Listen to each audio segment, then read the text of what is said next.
Well, hello, Miss Paula. Nice, Lily. Hello, Teresa. Listen, And all my friends out there. well, you made an announcement last week about a cookbook. I did. So why don't you tell us a little bit about this cookbook that's coming out? I would love to tell everybody what it's about, Teresa.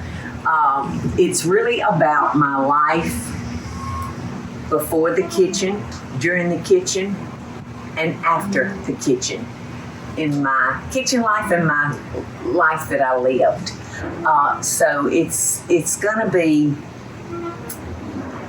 you're probably gonna be surprised because, you know, I hate to say it's a cookbook, but it is a cookbook. But it's just a cookbook with a lot of stories. So when does the book actually, how can you order the book? And when is it actually going to ship? Because we're doing pre-orders. Okay, and that's a real important question. And I'll be repeating it probably for another couple of months. The only way you can get this book, y'all, is to pre-order because we're self-publishing it. And we are gonna print exact number of orders that we have. So if you pre-order, you are assured a book. If you don't pre-order, I can't tell you if you'll ever have an opportunity to have it. So it's really, really, really important that you pre-order, and you can go to pauladeenbook.com and place your order there. And we also have a phone number. Now, we gave the phone number out the other day, and someone called and said, you know, it was not the right number. So you really need a pen and a piece of paper to write this number down correctly.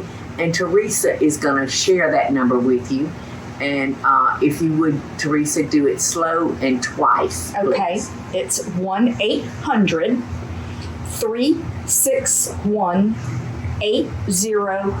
1-800-361-8059.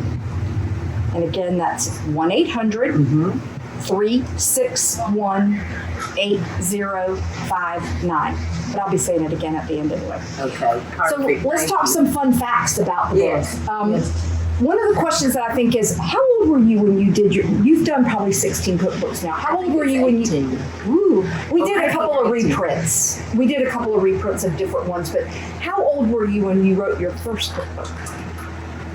You know, it's so funny. When I graduated from high school, finally, they didn't think I could read a book. Much less write a book. How old was I? My book that I wrote and self-published came out in 1997. And I was born in 47, so that would have made me 50 years old. Yes, and I started the business when I was 42.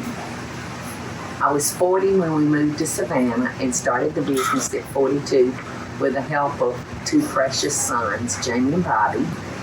And so in a span of 8 years, Wow. my first cookbook was going, which I felt like it was pretty good. But I had such a sense of urgency about me because of my age. I felt like this is my last shot to better my children's life and my life and the life of people that I loved. So, yeah, 50 years old. So this could potentially be your last cookbook. Oh, you think so? You never know, Paula. You never know. No, you never know. But but- there is a good chance that you're correct about the cookbook. I feel like I do have another book in me. It just might not be a cookbook. So if this is, just let's say it is your last cookbook, what kind of legacy do you want to leave for your, I'm going to say your grandchildren, because I think you've left an amazing legacy for your children already, but what would you want your grandchildren to know about this book and why you've kind of written it? This is kind of to them. I want them to know the stories. I don't want them to hear stories from people out there that have never even met me. I want them to know the absolute, honest to goodness truth about stories that I tell.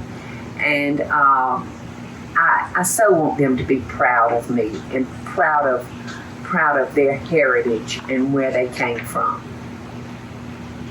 So this book has 100 recipes in it, over 100 actually. 'Cause you had a hard time cutting them down. Yes, and I'm still trying to slip one or two in there. And a large portion of them are brand new. Oh, yes. So where'd you get them? Well, I had such a treat that was given to me by my Aunt Peggy. She had these two big boxes, and they were old, but they were made to look like books, but they actually opened and held. It's a great place to keep your papers or your prize recipes.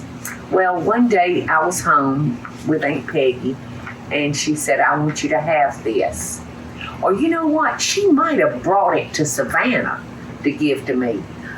Nevertheless, this was from Aunt Peggy, and it was slap-a-dab full of recipes from my mother, my grandmother, from my Aunt Trina, from Aunt Winnie, and Uncle Gene, and Cousin Gene, and just, everything. And I said, oh my goodness, just when I thought I had seen them all. So you're going to tell stories in this book. Yes. Kind of starting with your chapters on when you were a child. Yeah, we don't tease us with a little story, maybe a little one that might be in the book, and not a whole lot because we only want to tease them. I don't know. At my age, I got a lot of stories, Teresa. And I like to say they're all true. If it comes out of my mouth. If it hadn't come out of my mouth, I can't verify that. But, oh my gosh, what? It's really hard to pick out just one story. But, so are you writing them We're still working on this book, y'all. And we probably will be for how much longer? 6 to 8 weeks. And then it will have to be put together so it can go to press. But I think I do want to tell the day about Gordon Elliott putting me in a hot air balloon. And I was already petrified. I told Gordon, I said, Gordon, I don't do hot air balloons. I don't fly them. Well, this was for one of the shows, right? Yes, I was doing Paula's Home Cooking, I think, and I was in Millbrook at Gordon's house. And so I'll tell y'all about it in the book. I lost a life. Well,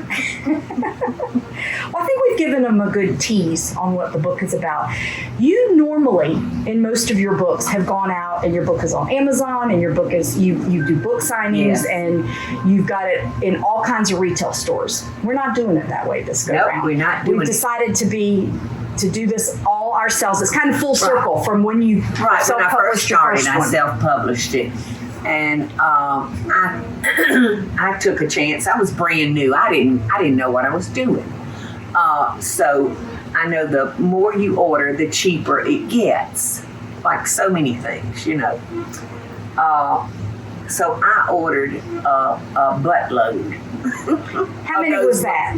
That was 5,000. Wow! Of your first book? Yes, and everybody thought I was crazy, but I said, listen, it's so much cheaper, if I buy that many versus 100. And and the deal was I had to sell every book that I owned by March the 31st. And then it had to be pulled, destroyed, or whatever, because it could not compete with the one that the big house had bought. I sold book 5,000 on March the 31st to a person that worked at Savannah News Press. Wow. Well, so I think we just want to remind them again that they can only purchase this. Yes. So, excuse me, I really didn't finish that thought. But so it is, when you're self-publishing a book, you don't want to overprint because there goes your profit. So and since this book is self-published, we are going to make sure that we have enough and we know exactly how many to print. So it's very important, y'all, that you pre-order. This must be pre-ordered. You will not find it in Paula Deen stores. You will not find it on Amazon. The only way you will find this book is to pre-order at pauladeenbook.com or the phone number that Teresa gave you. And we plan to have it out in the fall in time for gift giving season. So I'm so excited. It's going to make a fabulous Christmas gift, y'all. So, any other questions, Teresa? No, ma'am. Just what's the name of the book again? Paula Deen's Love and Best Dishes. How many times have y'all heard me say those words to y'all? This book really is a love letter to y'all, my followers, and my family. And I hope that you enjoy what may very well be my last book, Paula Deen's Love and Best Dishes. And that's what I'm sending to y'all today. More love and more best dishes. Hey y'all, it's Paula Deen. Now, if you enjoyed this video, be sure to like it and click the subscribe button as well as the notification bell to be alerted when I post a video. Love and best dishes, y'all.